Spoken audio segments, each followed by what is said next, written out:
Buonasera a tutti.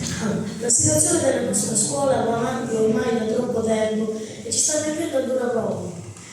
Il tetto del piano di sopra è caduto, non da ieri, non da una settimana, ma da anni. E invece di intervenire subito per risolvere il problema, la soluzione che ci è stata data è stata spostarci tra moduli e altre scuole, come se fosse normale, come se fosse accettabile.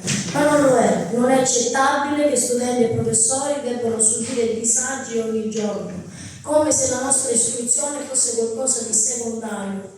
Non è accettabile che siamo costretti a studiare in condizioni precarie, divisi, sballottati ovunque in città, creando disagio anche e soprattutto alle nostre famiglie.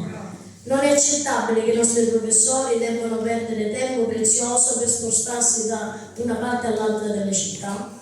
E la cosa peggiore è che continuiamo a ricevere solo promesse. I lavori inizieranno presto, stiamo cercando una soluzione, abbiate pazienza. La pazienza l'abbiamo già avuta, ora vogliamo i fatti. Non possiamo accettare che un problema del genere venga trattato con superficialità, come se non riguardasse la sicurezza di studenti e docenti, perché il tetto non è un dettaglio, il tetto è ciò che dovrebbe proteggerci, è ciò che rende una scuola un luogo sicuro ed adeguato.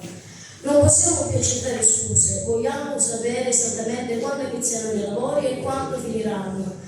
Vogliamo trasparenza, vogliamo risposte concrete, vogliamo che chi di dovere si assuma le proprie responsabilità e risolva questo problema.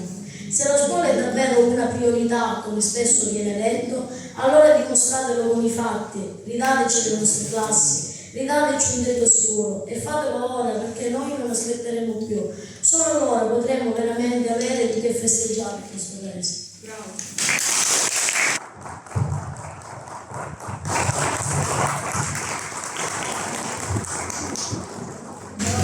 Ringrazio Francesco Egoli.